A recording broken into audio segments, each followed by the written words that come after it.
Hi friends, welcome to Ammu's kitchen. നമുക്കിന്ന് നല്ല soft വട്ടയപ്പം ഉണ്ടാക്കാം കേട്ടോ. അതിനായിട്ട് ഞാനിവിടെ മിക്സിയുടെ ജാറിലേക്ക് 2 കപ്പ് അരിപ്പൊടി ഇട്ട് കൊടുക്കുകയാണ്.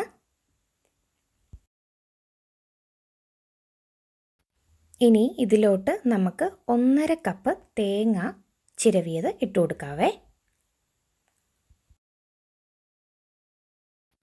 ഇനി നമുക്ക് ഇതിലോട്ട് സാധാരണ ബോയിൽഡ് റൈസ് 1/2 കപ്പ് ഇട്ട് കൊടുക്കാം. സാധാരണ വെള്ളയരി ബോയിൽഡ് റൈസ് വെള്ളച്ചോറ് നമുക്ക് ഇട്ട് കൊടുക്കാം കേട്ടോ. 1/2 കപ്പ് അപ്പം ഞാനിങ്ങോട്ട് ഇട്ട് കൊടുക്കുകയാണേ.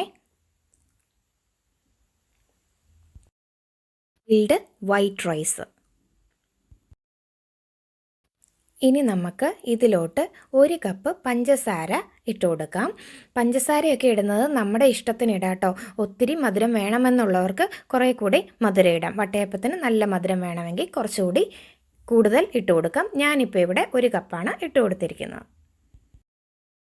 ഇനി നമുക്ക് ഇതിലോട്ട് 1 ടീസ്പൂൺ ഇൻസ്റ്റൻറ്റ് ഈസ്റ്റ് കൂടി ഇട്ട് കൊടുക്കാം. നമുക്ക് ഇതിലോട്ട് 1 പിഞ്ച് ഉപ്പ് കൂടി ചേർത്ത് കൊടുക്കാം. ആ ടേസ്റ്റ് ഒന്ന് ബാലൻസ് ചെയ്യാനാണ്. എന്നിട്ട് നമുക്ക് ആവശ്യത്തിന് വെള്ളം ഒഴിച്ച് ഇതൊന്ന് അരച്ചെടുക്കാം. ഞാനിപ്പോൾ ഇതിവിടെ നല്ലതുപോലെ അരച്ചെടുത്തിട്ടുണ്ട്. അപ്പോൾ നമ്മൾ അരയ്ക്കുമ്പം കുറച്ചീശെ വെള്ളം ഒഴിച്ച് അരച്ചെടുക്കണം. അത് ഈ ഒരു കോൺസിസ്റ്റൻസിയിൽ വരണം കേട്ടോ. ഞാൻ കാണിച്ചു തരാം. ഞാനിത് ഒരു പാത്രത്തിലേക്ക് മാറ്റുവാണേ. കണ്ടോ, ഈ ഒരു കൺസിസ്റ്റൻസിയിൽ അരച്ചെടുക്കണേ. ഇനി നമുക്ക് ഇതൊരു 5 ഹവേഴ്സോളം ഫെർമെൻറ്റ് ചെയ്യാനായിട്ട് വെക്കാം. അപ്പോൾ നമ്മൾ അരച്ച് വെച്ച മാവ് ഇവിടെ ഫെർമെൻറ്റ് ചെയ്യാൻ വെച്ചിട്ട് 5 ഹവേഴ്സ് കഴിഞ്ഞു. നന്നായിട്ട് പൊങ്ങി വന്നിട്ടുണ്ട്. ഇത് കണ്ടോ, ഇതുപോലെ നല്ലതുപോലെ പൊങ്ങി വരുവേ. ഇനി നമുക്ക് ഇത് പതുക്കെ ഒന്ന് എയർ ബബിൾസ് പൊട്ടിക്കാതെ പതുക്കെ ഒന്ന് ഇളക്കാം. കണ്ടോ, ഇതിപ്പോൾ ഇളക്കി കഴിഞ്ഞപ്പം ഇതിൻ്റെ പകുതിയായി കഴിഞ്ഞിരിക്കുന്നു.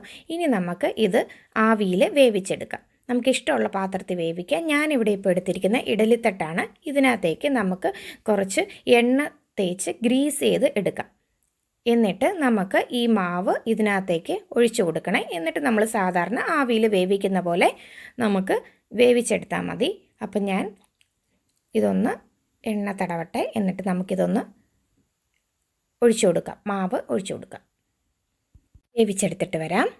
ഉണ്ടോ, ഇവിടെ നമ്മുടെ അടിപൊളി വട്ടയപ്പം റെഡി ആയിട്ടുണ്ട്. എല്ലാവരും ചെയ്ത് നോക്കണേ. എന്നിട്ട് ഇഷ്ടമാകുവാണെങ്കിൽ ലൈക്ക് ചെയ്യാനും സബ്സ്ക്രൈബ് ചെയ്യാനും മറക്കരുതേ. താങ്ക്